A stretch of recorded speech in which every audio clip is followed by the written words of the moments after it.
Quillen watched the other delegates argue about borders and trade routes, wondering why anyone still believed in old stories. The conference room of Harmony 7 Station buzzed with voices from a dozen different species, each one convinced they understood how the galaxy worked. Quillen had spent 30 years studying civilized behavior, and he knew one thing for certain: fear made people stupid.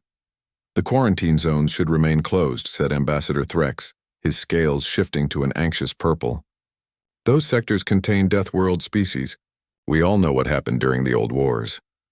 Quillen stood up, his tall frame commanding attention. Respected delegates, I must speak plainly. Deathworlders are myths, stories we tell to justify our own paranoia. Modern science has proven that no species is inherently more dangerous than another.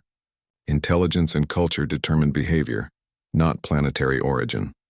Several delegates nodded in agreement. Others looked uncertain. Quillen continued, warming to his topic. I have studied 17 so-called Deathworld species. Each one follows predictable behavioral patterns. Each one responds to logic and negotiation. The real predator here is fear itself. In the back row, a human named Ben Carver listened quietly. He had been working as a trade liaison on Harmony 7 for 6 months now. Most species barely noticed him. He was average height for a human, with brown hair going gray at the temples and calm eyes that missed very little.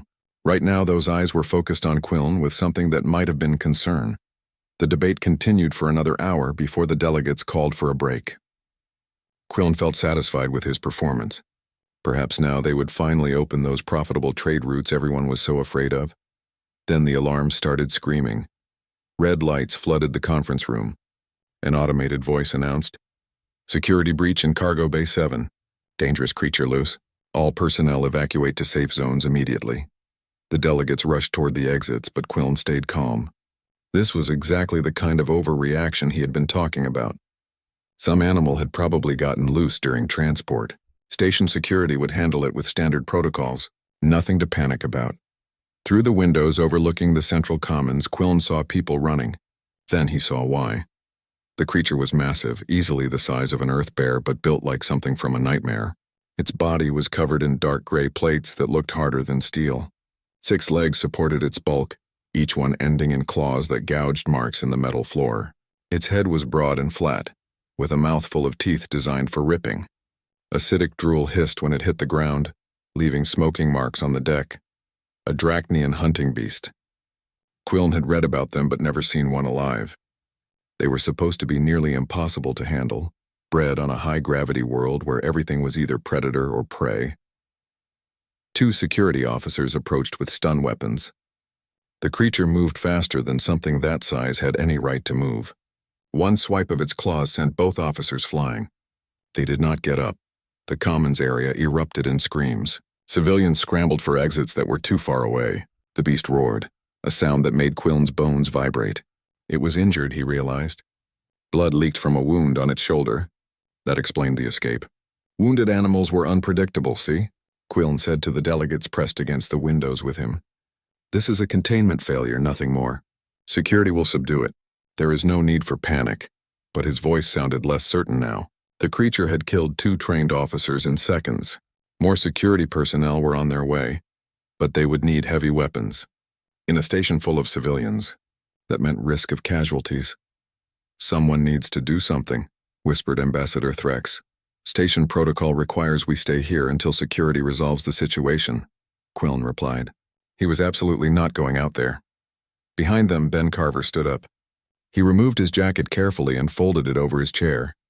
Several delegates glanced at him, confused. What are you doing? Quillen asked. Going to help, Ben said simply. His voice was quiet but steady. That is insane. You will be killed. You are not a security officer. You are not even armed. Ben looked at Quillen with those calm eyes. I have some experience with dangerous animals. That is a Dracnian hunting beast. It is not some earth pet. No, Ben agreed. But it is still just a frightened, hurt creature that does not understand where it is or what is happening. Before anyone could stop him, Ben walked toward the door leading to the commons. Quillen watched in disbelief. The human moved without hesitation, like someone going to complete a routine task rather than approaching a killing machine. Through the window, they saw Ben enter the commons area. The beast's head snapped toward him immediately. Its muscles tensed, ready to charge. Quillen pressed closer to the glass. "He is going to die," he said. Someone stop him, but no one moved. They all stood frozen, watching the human walk steadily toward the creature that had just killed 2 armed officers. Ben did not run. He did not shout or make aggressive movements. He simply walked forward, his hands visible and empty, his posture relaxed. The beast watched him, confused by this strange prey that was not fleeing.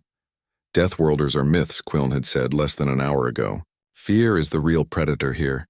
Now he wondered if perhaps he had been very, very wrong about some things. The beast growled, low and threatening. Ben kept walking, and Quillen realized he was about to witness something that would change everything he thought he knew about the galaxy. The creature's eyes locked onto Ben as he moved across the commons area. Every instinct the beast had was screaming at it to attack or defend. Everything in this strange metal place smelled wrong, sounded wrong, felt wrong. The injury in its shoulder burned with pain, and now this small creature was approaching. Ben kept his movement smooth and deliberate. He had learned long ago that sudden motions triggered predator responses. The key was to be visible, predictable, and non-threatening.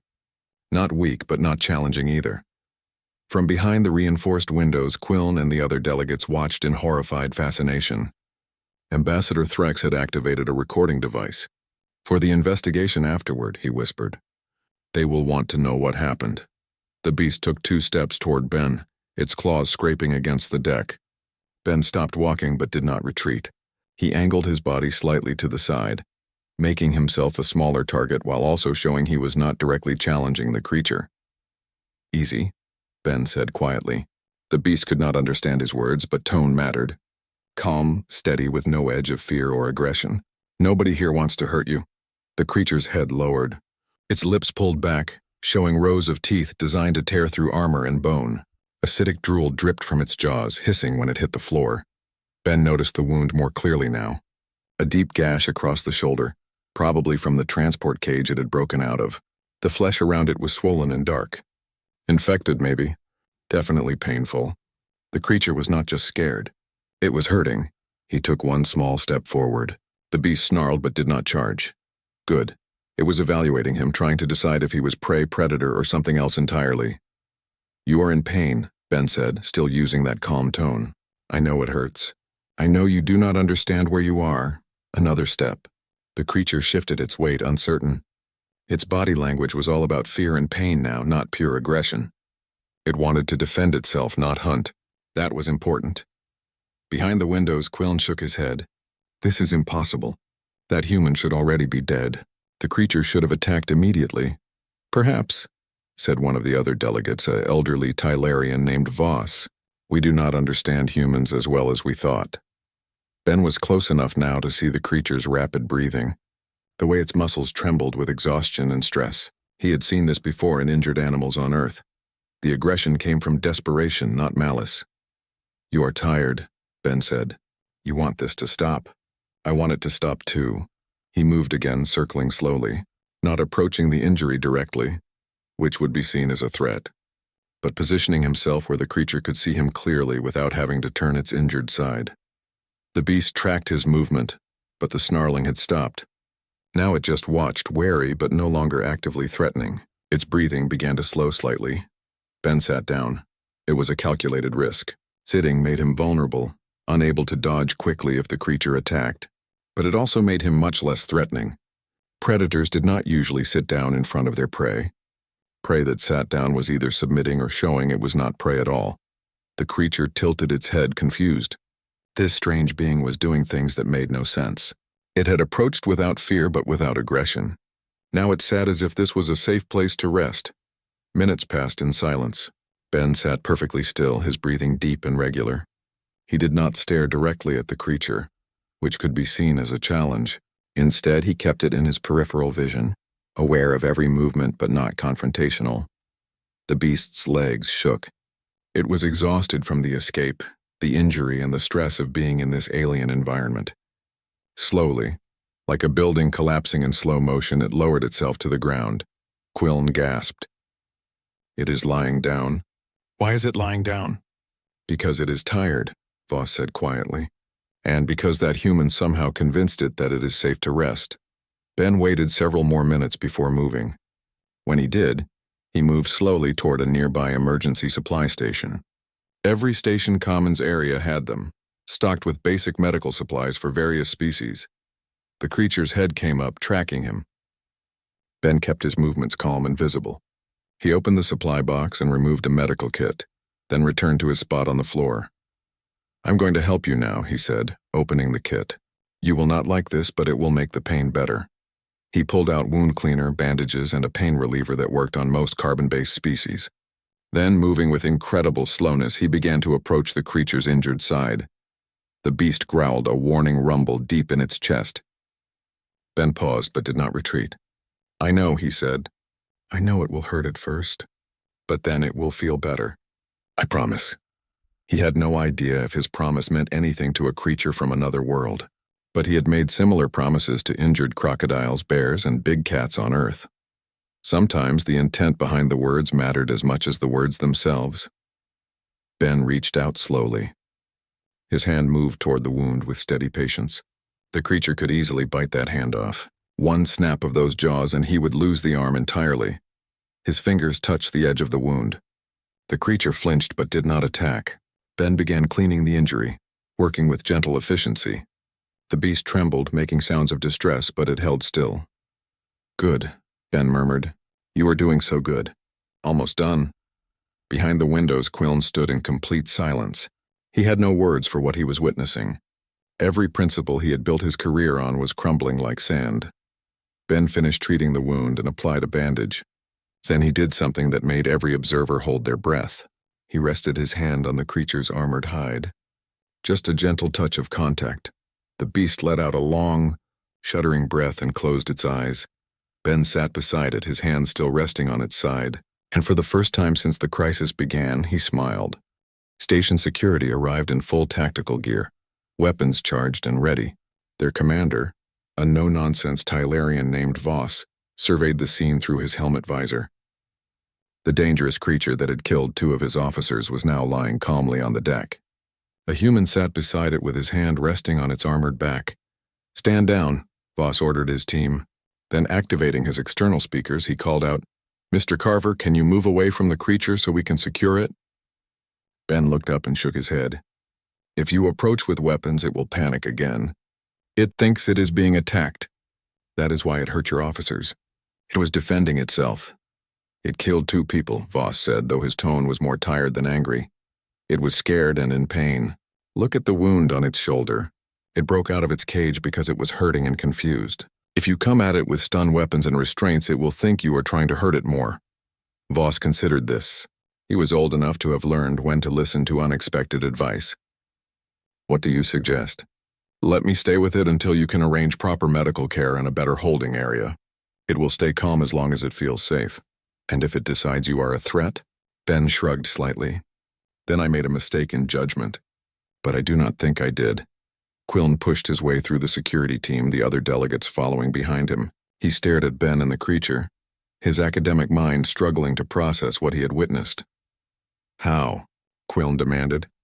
"How did you do that?" "That creature should have killed you instantly.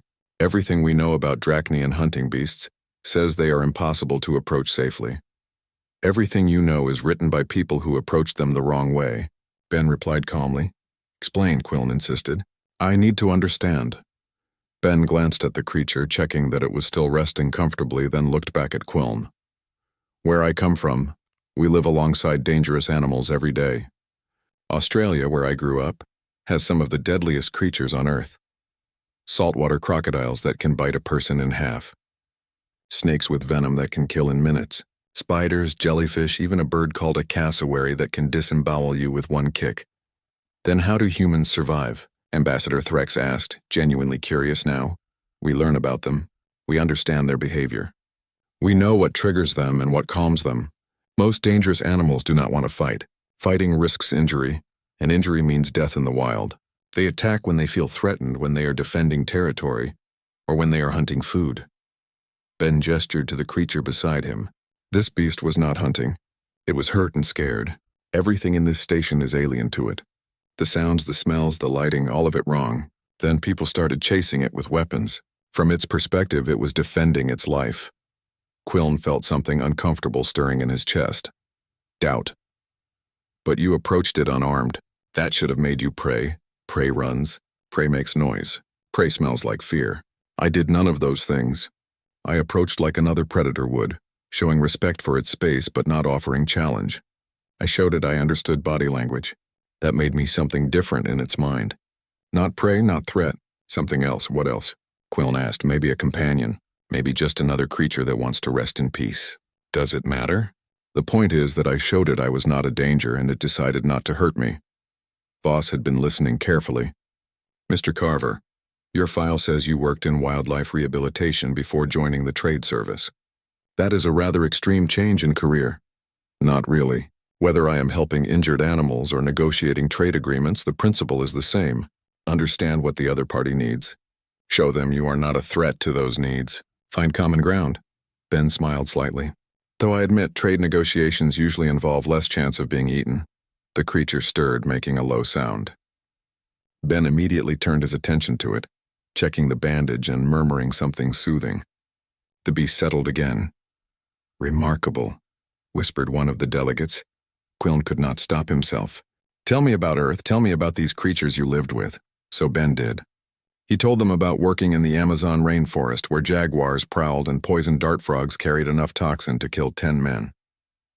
He described the Congo Basin, where gorillas strong enough to tear a person apart could be gentle when approached with respect. He talked about the Arctic, where polar bears ruled as apex predators, but could be studied by humans who understood their patterns. On Earth, Ben explained, humans are not the strongest or the fastest or the toughest. We do not have claws or venom or armor, but we survived because we learned to understand the things that could kill us. We watched them. We studied them. We learned that most predators follow predictable rules. If you know the rules, you can coexist or tame them, Quillen said quietly. No, Ben corrected. Not tame, understand, there is a difference. This creature beside me is not tame. It is a wild animal that I treated with respect. Right now it trusts me not to hurt it. That is not the same as being tame. Quillen looked at the creature, then at Ben, then back at the creature. His entire worldview, built over 30 years of academic study, had been shattered in less than an hour. Deathworlders are myths, I said. Quillen laughed, but there was no humor in it. How foolish I was. Deathworlds teach lessons, Ben said. The biggest lesson is that fear without understanding is useless. Earth taught humans to fear the right things, stupidity, carelessness, disrespect for nature. But fear itself? Fear just makes you panic. Understanding makes you survive. Voss made a decision. Mr. Carver, until we can arrange safe transport for this creature, you are officially assigned as its handler. You will be compensated and given whatever resources you need. Ben nodded. I will need a better space for it. Somewhere quiet, away from crowds. And proper food. Do we know what Drachnian beasts eat? As they discussed logistics, Quillen stood apart watching. He had spent his life believing intelligence was everything. Now he wondered if wisdom might be more important. And wisdom, he was learning, came from experience, not just books. 3 days had passed since the incident in the Commons. News of the human who calmed a Drachnian hunting beast had spread through the station like wildfire, then jumped to other stations, then to entire planetary networks. Ben Carver had become accidentally famous, though he tried to avoid the attention as much as possible. He had named the creature Rust, after the reddish color of its armor plating. Rust followed him everywhere now, a massive shadow that made most people give them a very wide path. Ben had been assigned a cargo bay that was converted into a temporary habitat, and he spent most of his time there, making sure Rust was healing properly. Quillen had become a frequent visitor. The proud scholar had fallen from grace spectacularly after his Deathworlders are myths speech went viral across the galactic network. His colleagues mocked him. His theories were being questioned. His career was in shambles. But he kept coming back to watch Ben work with Rust, taking notes, asking questions, trying to understand where he had gone so catastrophically wrong. You do not have to keep visiting, Ben said one afternoon, tossing Rust a large chunk of protein ration. The beast caught it in midair and settled down to eat. I know you have other responsibilities. My responsibilities currently involve deciding whether to retire in shame or attempt to salvage my reputation, Quillen replied dryly. Watching you seems more productive than either option. Ben smiled slightly. You were not entirely wrong, you know. Fear does make people stupid. You were just wrong about which people. Before Quillen could respond, Voss's voice came over the intercom. Mr. Carver, please report to the command center immediately. We have a situation, Ben sighed. I should have known 3 quiet days was too good to last. He looked at Rust. Stay here. I will be back soon. Rust made a low rumbling sound but settled onto the floor, content to rest while his human was away. The command center was in controlled chaos when Ben arrived. Multiple screens showed a docking bay filled with security personnel, keeping their distance from something. Voss stood in the center of it all, looking more stressed than Ben had ever seen him. We have a problem, Voss said without preamble. A diplomatic vessel arrived an hour ago carrying the Renian ambassador and her honor guard. The Renians are insectoid, hive-minded, and very powerful. Part of their honor guard is a scion, a warrior caste creature. It was supposed to remain in stasis during the visit. Let me guess, Ben said. It is not in stasis anymore.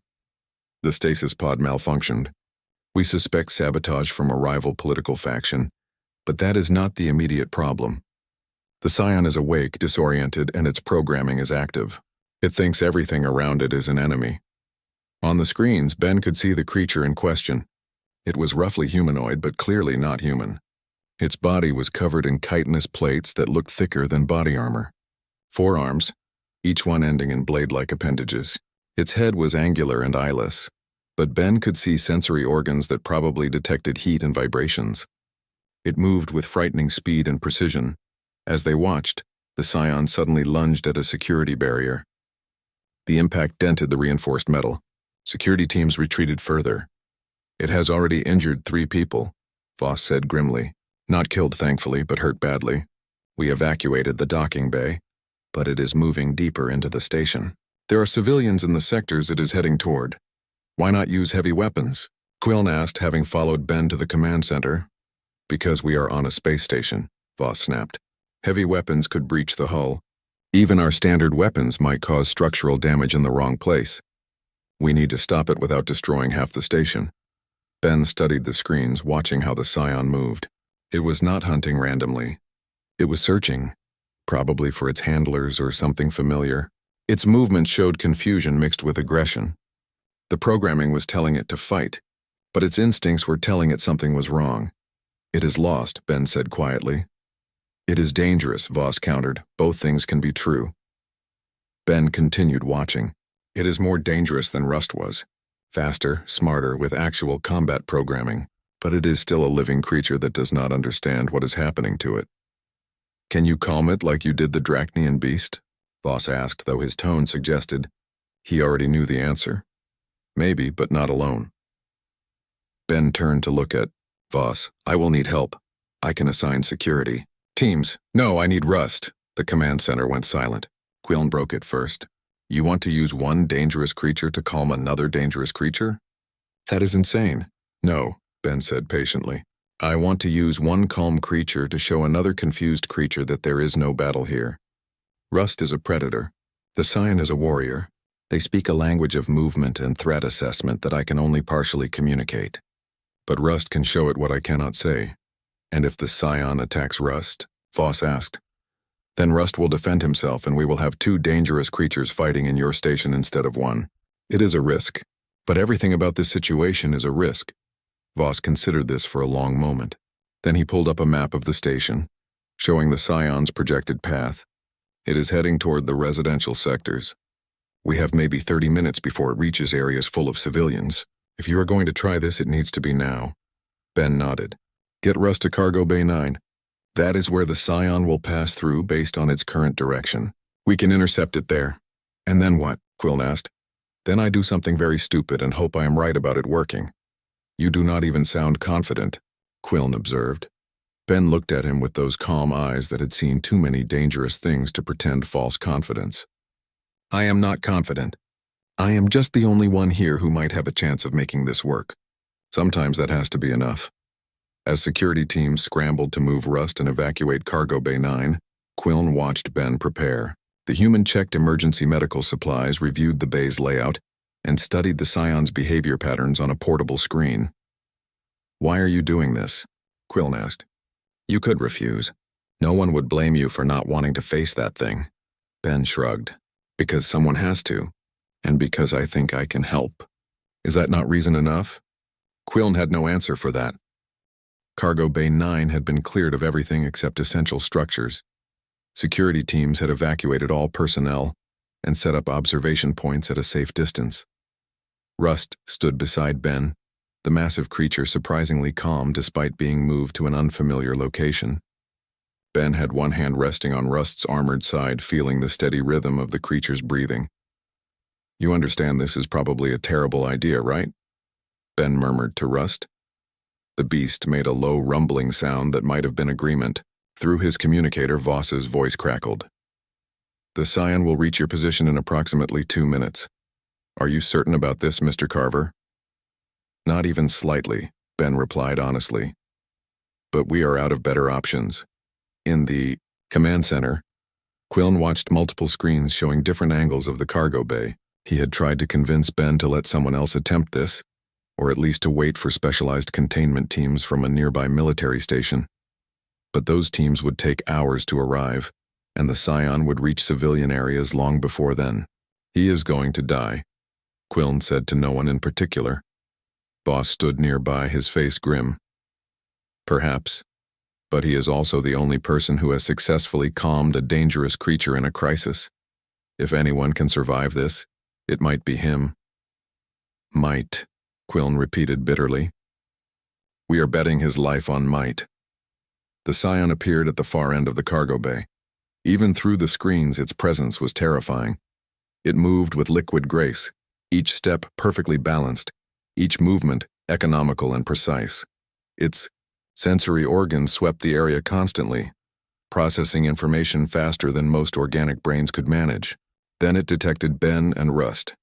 The Scion froze, its body shifting into a combat stance. All 4 blade arms extended, ready to strike. It had found targets. Ben did not move.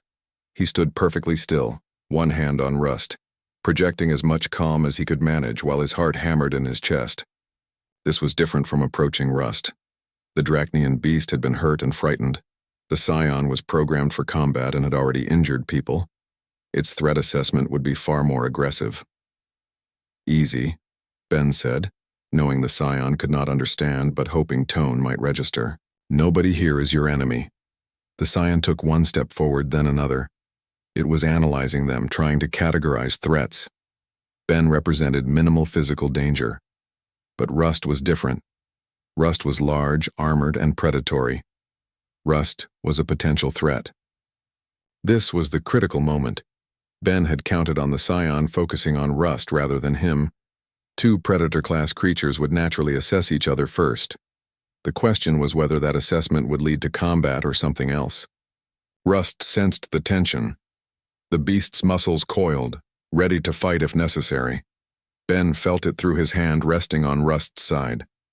No, Ben said quietly but firmly, pressing his hand more firmly against Rust. Not a threat. Not a challenge. Rust rumbled, a deep sound that vibrated through the cargo bay. It was not quite a growl, not quite a vocalization.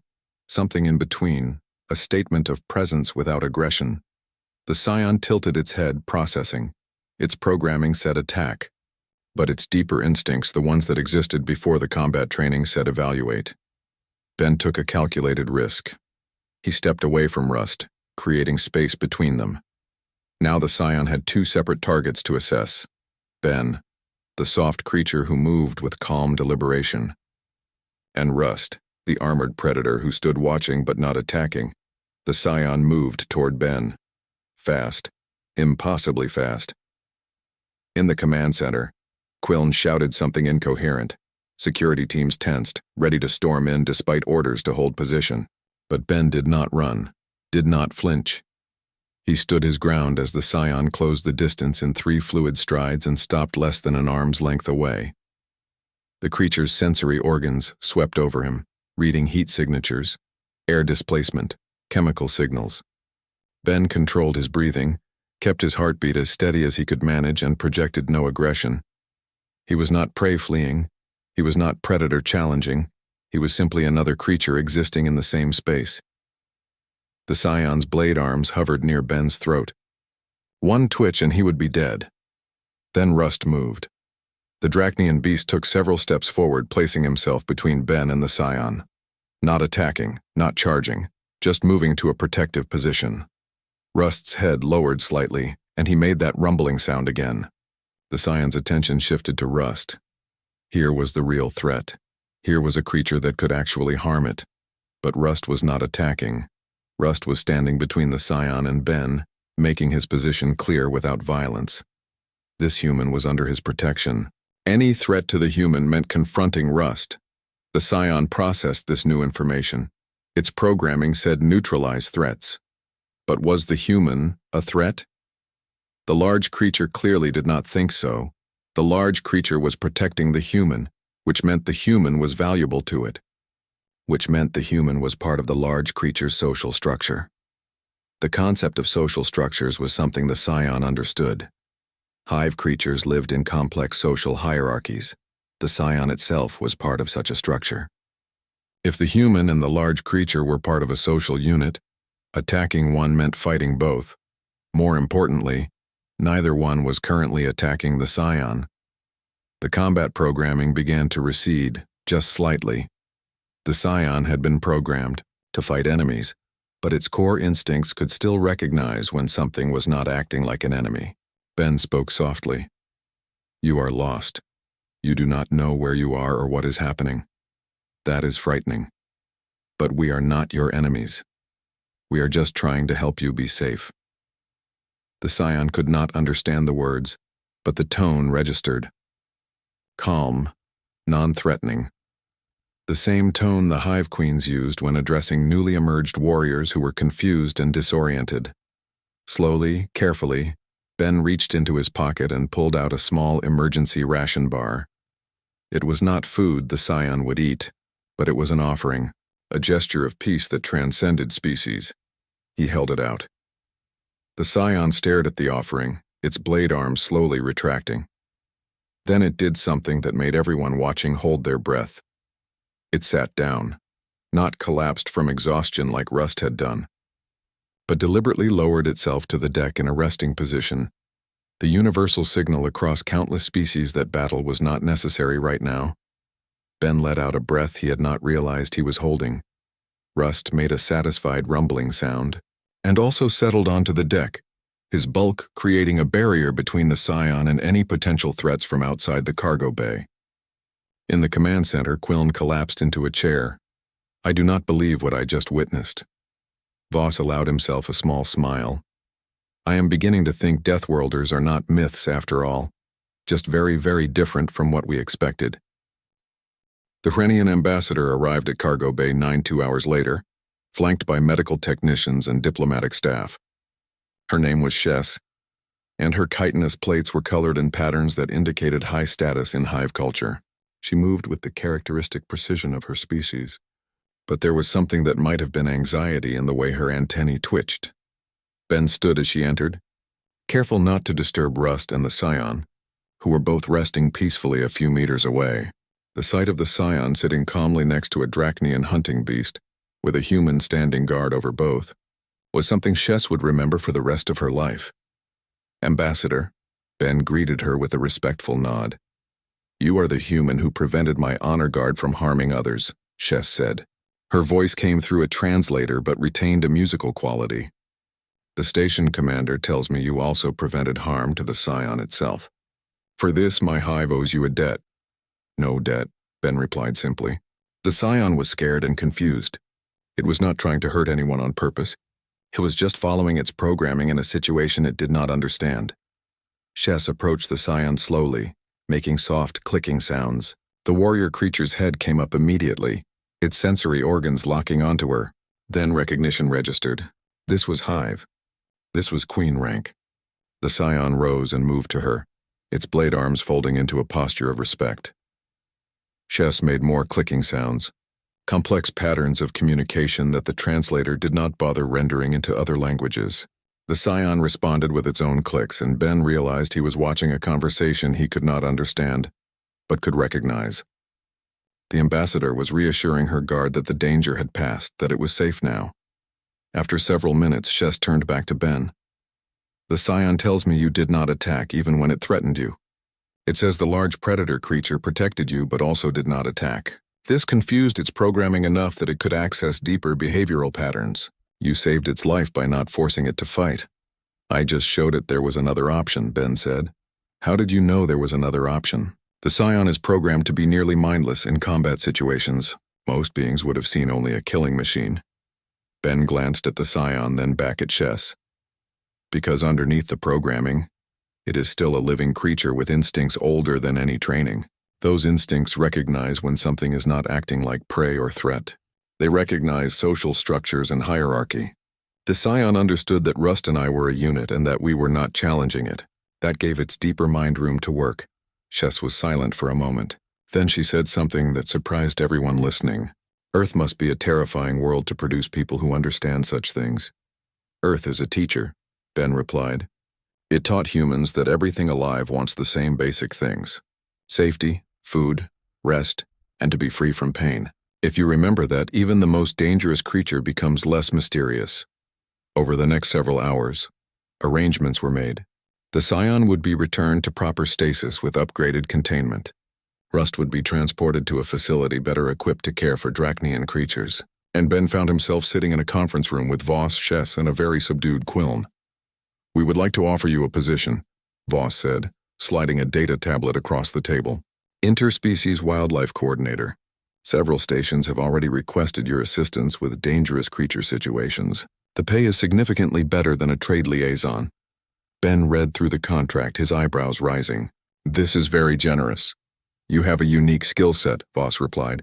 One that apparently the galaxy needs more than we realized.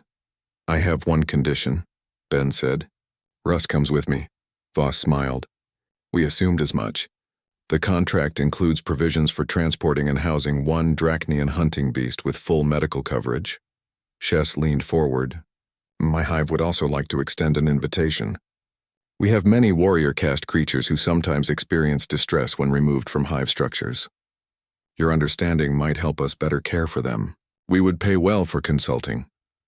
I will consider it, Ben said, which was as close to yes as he was comfortable committing to. Quiln had been silent throughout the meeting, but now he spoke. I owe you an apology, Mr. Carver. Not just for doubting you, but for building a career on theories that ignored practical wisdom. You were not entirely wrong, Ben said, echoing his earlier words. Fear does make people stupid. You just had to experience it yourself to understand which fears are worth having. And which fears are worth having? Quiln asked. Fear of ignorance, fear of acting without understanding, fear of assuming you know everything about something you have never experienced. Ben smiled slightly. Those are useful fears. They keep you humble and willing to learn. Quiln pulled out his own data tablet. I have written a new paper, a retraction of my previous work and a proposal for new research into Deathworld species and their survival adaptations. I would like your input before I publish it if you are willing. I am not a scientist, Ben warned. No, but you are a survivor, and I am beginning to think survivors understand truths that scientists sometimes miss. The meeting concluded with handshakes, clicks, and formal gestures of respect from various species. As Ben left to check on Rust before the transport ship arrived, he found a message waiting on his personal communicator. It was from his old mentor on Earth, a woman who had taught him everything about working with dangerous animals. Saw the news about you taming alien monsters. Not surprised. You always did have a gift for understanding the cranky ones. Proud of you. Try not to get eaten. Love, Margaret. Ben laughed quietly and sent back a simple reply. Will do my best. Miss you. He found Rust in the temporary holding area, the beast already looking healthier with proper medical care and regular food. Rust's head came up when Ben entered, and the creature made a pleased rumbling sound. Looks like we have a new job, Ben told him, scratching behind the armored ridge where Rust liked it. We are going to be traveling a lot, meeting new species, probably getting into more dangerous situations. You interested? Rust responded by pressing his massive head against Ben's chest, nearly knocking him over. I will take that as a yes. Later, alone in his quarters one last time before shipping out, Ben looked at a holographic image of Earth rotating slowly. He thought about home, about the dangerous beauty of a world that had taught humans to survive by understanding rather than dominating. Then he thought about Quillen's question. What makes Deathworlders different? Maybe Ben thought it was not about being fearless or violent. Maybe it was about learning that every dangerous thing was also a living thing, that predators could be understood, that monsters were just creatures in the wrong place at the wrong time. That connection was possible even across the vast differences of species and world.